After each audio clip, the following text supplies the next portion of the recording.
इमाम सदर असदुद्दीन ओवैसी ने लोकसभा में इस बात का खदशा जाहिर किया कि मरकजी हुकूमत जम्मू कश्मीर के तर्ज पर हैदराबाद, बेंगलुरु, मुंबई, चेन्नई, अहमदाबाद और लखनऊ को भी मरकजी जेर इंतजाम इलाका बनाएगी। उन्होंने नाम निहाद सेकुलर पार्टियों को तनकीद का निशाना बनाया। नाम निहाद सेकुलर पार्टियों ने हुकूमत के इस इक़दाम की तायीद की, तैयार हो जाइए, ये हुकूमत जो करती है ना, ये दोबारा दोहराएगी। और हम तारीख में देखेंगे कि खुदा ना खास्ता चेन्नई को, अहमदाबाद को, बेंगलुरु को, हैदराबाद को यूनियन टेरिटरी बनाएंगे ये लोग। ये कश्मीर में तो एक एग्जाम्पल बना दिए, ये वहां तजुर्बा किया गया। आज ये सब बैठकर थाली मार रहे हैं। जब लखनऊ यूटी बनेगा, जब बेंगलुरु यूटी बनेगा, जब मुंबई यूटी बनेगा, उस वक्त हाय हाय करेंगे। ये कंसिस्टेंट पॉलिसी आपकी है। मरकजी ममलिकती वज़ीर दाखिला जी किशन रेड्डी ने वाज़ेह किया कि मरकजी हुकूमत हैदराबाद को मरकजी जेर इंतजाम इलाका बनाने का इरादा नहीं रखती है। హైదరాబాద్ ను మరో యూటీ చేసేటువంటి అభిప్రాయం ఆలోచన కేంద్ర ప్రభుత్వానికి లేదు.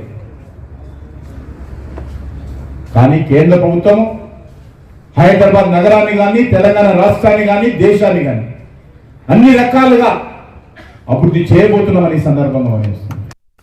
हैदराबाद में मुतयन बरतानिया के deputy high commissioner doctor Andrew Fleming की अहलिया विनीता फ्लेमिंग ने अपनी सालगिरह पुराने शहर हैदराबाद के इलाके फलकनुमा में मनाई। उन्होंने फातिमा ओल्ड एज होम में मुकीम मौमर अफराद के साथ सालगिरह मनाई। इस मौके पर एंड्रू फ्लेमिंग ने फातिमा ओल्ड एज होम के माहौल की तारीफ की, जहां तमाम मज़ाहिब से ताल्लुक़ रखने वाले नादार और लावारिस लोग मिलजुल कर रहते हैं। उन्होंने मकामी गैर सरकारी तंजीम केयरिंग हैंड्स चैरिटेबल ट्रस्ट के वेबसाइट का भी इफ्तिताह किया। फातिमा ओल्ड एज होम के जिम्मेदारान वासिफ अली, डॉक्टर हुमैरा फातिमा और ज़बीउल्लाह हुसैनी ने एंड्रू फ्लेमिंग का खैर मकदम किया।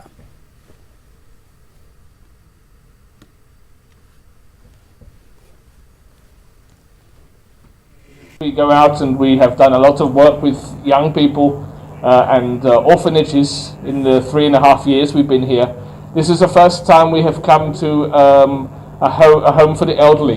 And I think it's very easy in a country like India that remembers and practices far more care for the elderly than, I have to say, many other parts of the Western world.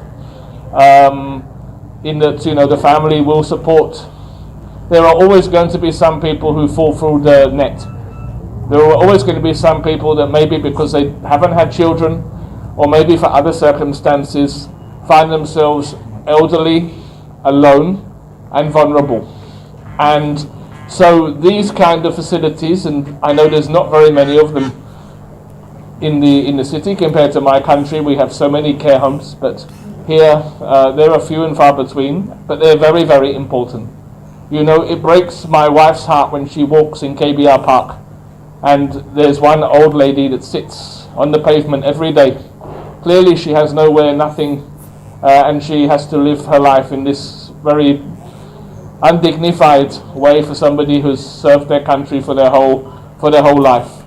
मेरा जो trust है caring hand charitable trust की तरफ से आज lunch का इंतजाम किया गया है यहाँ पर, और मैडम की साथ सर आए, दोनों बहुत खुशी हुई हमारे को देखकर।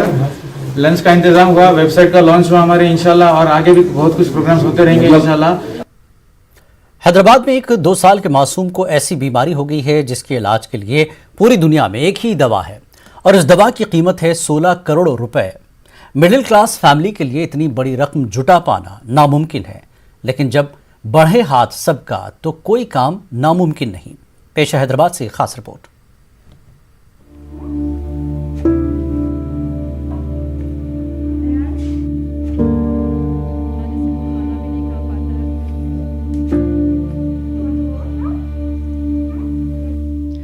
उम्मीद भरी नजरों से योगेश गुप्ता impactguru.com को हर थोड़ी देर में चेक करते रहते हैं। उनकी नजरें 2 साल के उनके बेटे अयांश की जिंदगी के लिए मदद करने वाले उन लोगों की दरियादिली पर टिकी हैं जो कि अयांश के लिए क्राउड फंडिंग में अतिया दे रहे हैं। इलाज के लिए अयांश को जो इंजेक्शन लगाना है, उस एक इंजेक्शन की कीमत है 16 करोड़ रुपए। दरअसल अयांश को एक बीमारी है। इस बीमारी का नाम है स्पाइनल मस्कुलर एट्रोफी टाइप 1। ये बीमारी 11,000 लोगों में औसतन एक को होती है और दुनिया में इसका एक ही इलाज है, जीन रिप्लेसमेंट थेरेपी ज़ोलजेंस्मा। अमेरिका से आने वाले ज़ोलजेंस्मा के सिंगल डोज की कीमत ही है 16 करोड़ रुपए। पहले 3-4 साल पहले इस बीमारी का कोई भी इलाज नहीं था, तो अभी 3-4 साल पहले से इसकी एकदम मेडिसिन आई है, जो कि भारत में अभी तक नहीं आई है। ये विदेशों में है, जैसे यूएस और यूरोप जैसे कंट्रीज़ में ये उपलब्ध है। ये मेडिसिन की कीमत है आपकी ये 16 करोड़ रुपए। मतलब अगर पूरे ख़ानदान भी एक साथ जुट जाएं, 2 पीढ़ी जुट जाए, तब भी शायद 16 करोड़ रुपए नहीं कमा पाएंगे। तो इसलिए हम लोगों ने एक कैंपेन चलाया हुआ है, आयांश फाइट्स SMA करके, और उसमें हम लोग 16 करोड़ रुपए जमा करने की कोशिश कर रहे हैं। एक उम्मीद है भारत की जनता से कि वो हमको इस चीज़ में हेल्प करेगी। क्राउड फंडिंग का अब आपको मतलब बताते हैं। क्राउड फंडिंग का मतलब होता है आम लोगों से इक्तिसादी मदद लेकर कोई काम करना। ये एक तरह से समाज की मिलजुल कर कोशिश होती है। impactguru.com महंगे इलाज के लिए क्राउड फंडिंग जुटाने वाली वेबसाइट है। इस वेबसाइट पर अब तक अयांश के लिए 1 करोड़ 20 लाख रुपए जमा हो चुके हैं और मदद के जितने ज्यादा हाथ बढ़ेंगे तो फिर 16 करोड़ जुटाना कोई बड़ी बात भी नहीं होगी। जैसे सब बच्चे खेलते कूदते हैं इस टाइम पे, हम भी चाहते हैं कि हमारा बच्चा भी, अयांश भी खेले कूदे। हम सभी बच्चों की तरह उसको भी प्ले एरिया ले जाएं, हम उसको भी स्कूल भेजना चाहते हैं। तो हम आपसे रिक्वेस्ट करते हैं आप सभी हमारी इस लड़ाई में हमारा साथ दें, अयांश को एक अच्छी ज़िंदगी देने में उसकी मदद करें। स्पाइनल मस्कुलर एट्रोफी रेयरेस्ट बीमारियों में से एक है। इसमें मरीज में एक खास जीन की कमी की वजह से उससे पैदा होने वाला एक खास प्रोटीन जिसमें नहीं बनता, जिससे मसल्स काम नहीं करते। साथ ही बोलने, निगलने और सर हिलाने तक में दिक्कत पेश आती है। अपने लाडले मासूम की ऐसी हालत देखकर वालिदैन भी खुद को बेबस समझ रहे थे, लेकिन अब उम्मीद की किरण जरूर जाग गई है कि इलाज के पैसे इकट्ठा हो जाएंगे और उनके मासूम लाडले अयांश का इलाज भी मुमकिन हो सकेगा। न्यूज़ 18 के लिए हैदराबाद से संजय तिवारी की रिपोर्ट। तेलंगाना कानून साज काउंसिल में ग्रेजुएट कोटे के तहत होने वाले इलेक्शन के लिए बीजेपी तैयारियां कर रही है। इस सिलसिले में बीजेपी पार्टी लीडरों का इजलास मुनक्किद किया गया। मरकजी ममलिकती वज़ीर दाखिला जी किशन रेड्डी ने शिरकत की। उन्होंने पार्टी लीडरों और कारकुनों से कहा कि ग्रेजुएट MLC इंतखाबात में बीजेपी के उम्मीदवारों को कामयाब बनाने के लिए कोशिश करें। उन्होंने TRS और MIM को तनकीद का निशाना बनाया।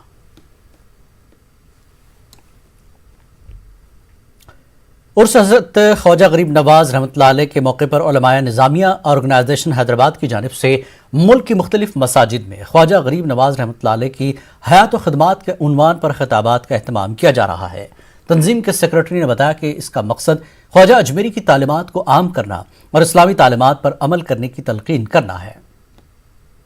अता रसूल हज़रत ख्वाजा मोइनुद्दीन चिश्ती गरीब नवाज रहमतुल्लाह ताला अलैह के उर्स शरीफ के आमद की मुनासिबत से UNO उलमाए निज़ामिया ऑर्गेनाइजेशन हैदराबाद दक्कन की जानिब से शहर हैदराबाद और हिंदुस्तान की मुख्तलिफ़ रियासतों और अदला में अज़हर हिंद जामे निज़ामिया के बेशुमार फ़ारिगीन की जानिब से क़ब्ल नमाज जुमा हज़रत गरीब नवाज अलैहिर्रहमा के हयात व ख़िदमात के उन्वान पर ये हिंदुस्तान के अंदर हज़रत ख्वाजा गरीब नवाज रहमतुल्लाह ताला अलैह के कदमों की बरकत से हिंदुस्तान अमन का गहवारा बन गया। लिहाजा हज़रत गरीब नवाज रहमतुल्लाह ताला अलैह के वाबस्तगान की चाहने और मानने वालों की जिम्मेदारी है कि आपकी तालीमात पर अमल करें और आपके मिशन को दूसरों तक पहुँचाने की कोशिश करें।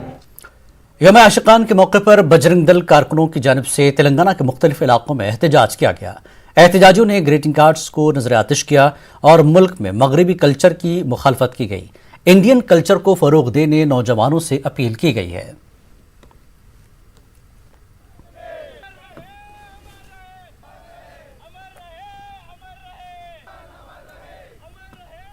तेलंगाना के जिला कामारेड्डी में सड़क हादसा पेश आया। इस हादसे में 13 अफराद जख्मी हो गए। जख्मियों में 4 की हालत नाजुक बताई जा रही है। हादसा आज सुबह की अव्वलीन सातों में पेश आया। तेलंगाना RTC ड्राइवर ने बस पर कंट्रोल खो दिया और बस उलट गई। बस में 36 मुसाफिरीन थे। बस में महाराष्ट्र के नांदेड़ से हैदराबाद की सिमत जा रही थी। पुलिस ने यह बताया कि जख्मियों को इलाज के लिए सरकारी अस्पताल मुंतकिल कर दिया गया है। 4 जख्मियों को बेहतर इलाज के लिए हैदराबाद भेज दिया गया है। पुलिस ने इस सिलसिले में एक मामला दर्ज करके जांच शुरू की है। नांदेड़ से हैदराबाद जा रहा था, कामारेड्डी के पास गाड़ी पलटी हो गई, उसमें मेरा हाथ टूट गया। सडनली ब्रेक स्टीयरिंग घुमा दिया ड्राइवर ने, सामने कोई आया बोल के गाड़ी पलटी हो गई जगह पे। 2-3 पलटी खाई गाड़ी, 2-3, उसमें मेरा हाथ फ्रैक्चर हो गया। 2 पैसेंजर को मार लगा, दूसरे भी 15 लोगों को मार लगा। वो हैदराबाद जा रही, नांदेड़ से 12 बजे निकला, यहाँ पे 3-3:30 बजे आया था, 4 बजे करीब, 4 बजे हो। बहुत ज़्यादा गाड़ी बहुत स्पीड से चला रहा था। उसके बाद गाड़ी आगे जाके गाड़ी खाई में, उसने खाई में पलट गई, कई पलटे खाई और बहुत बंदे वहाँ पे दब गए।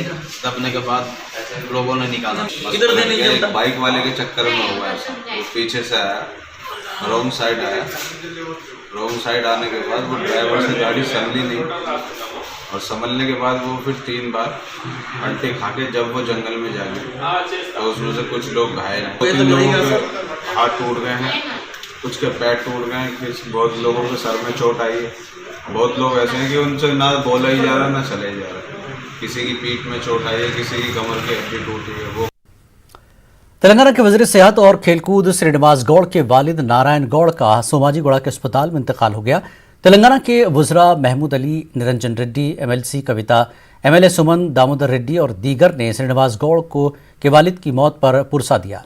नारायण गौड़ की लाश को आखिरी रस्मात के लिए महबूब नगर ले जाया गया है।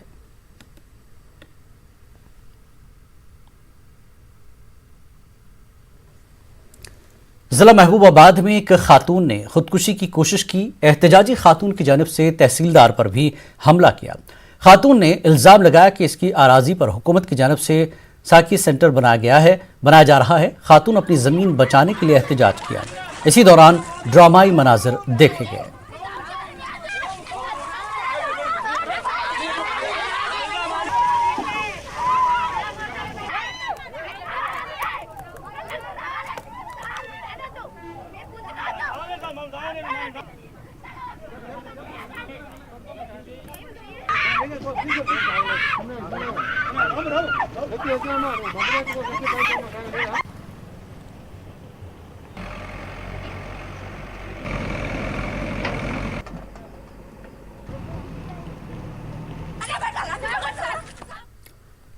हैदराबाद में फार्मेसी की तालिबा की इज्तिमाई इस्मत रेजी के मामले ने नया मोड़ लिया है। रचाकुंडा पुलिस कमिश्नर महेश भागवत ने बताया कि तालिबा की इज्तिमाई इस्मत रेजी नहीं हुई है। तालिबा अपने बॉयफ्रेंड के साथ गई थी और घर आने में ताखीर होने पर तालिबा ने अपनी मां को ऑटो ड्राइवर की जानिब से अगवा करने और इज्तिमाई इस्मत रेजी की फर्जी कहानी सुनाई। मां की जानिब से पुलिस को इत्तला दिए जाने पर पुलिस ने CCTV फुटेज में लड़की को बाइक पर जाते हुए देखा। पूछताछ पर मामला सामने आया। वाज़ेह है कि पुलिस ने इस मामले में 4 अफराद को गिरफ्तार भी कर लिया था। तालिबान ने वालिदैन के साथ साथ पुलिस को भी गुमराह करने की कोशिश की है। Come out now. This case is a false case, is a fabricated case. No one has kidnapped the victim. No one has done any sexual assault and all. Basically, the purpose was she is not happy, it seems, and she want to go away from the house, and for that purpose, she has fabricated all this story. Sir, any case registration of so this case now will be referred as a false case, and then the investigation officer will be informing the court to take action for misleading the investigation agency. So under 182 CRPC, court will initiate action on it. Andhra Pradesh के विशाखापट्टनम जिले में 2 दिन पहले सियाहों को ले जाने वाली private travels की बस के आराको घाट के करीब खाई में गिरने के हादसा पेश आया था। हादसे में हलाक होने वाले 4 अफराद की लाशें आज हैदराबाद लाई गईं। इनकी शनाख्त सत्यनारायणा, श्रीनित्या, लता और सरिता के तौर पर की गई है। विशाखापट्टनम से इनकी लाशें पोस्टमार्टम के बाद बजरिए एम्बुलेंस हैदराबाद के शेखपेट में वाक़ उनके मकान को लाई गई। लाशों का आखिरी दीदार करने के लिए मकामी अफराद का हुजूम उमड़ पड़ा। साथ ही इस हादसे में जख्मी 16 अफराद को इलाज के लिए हैदराबाद लाया गया।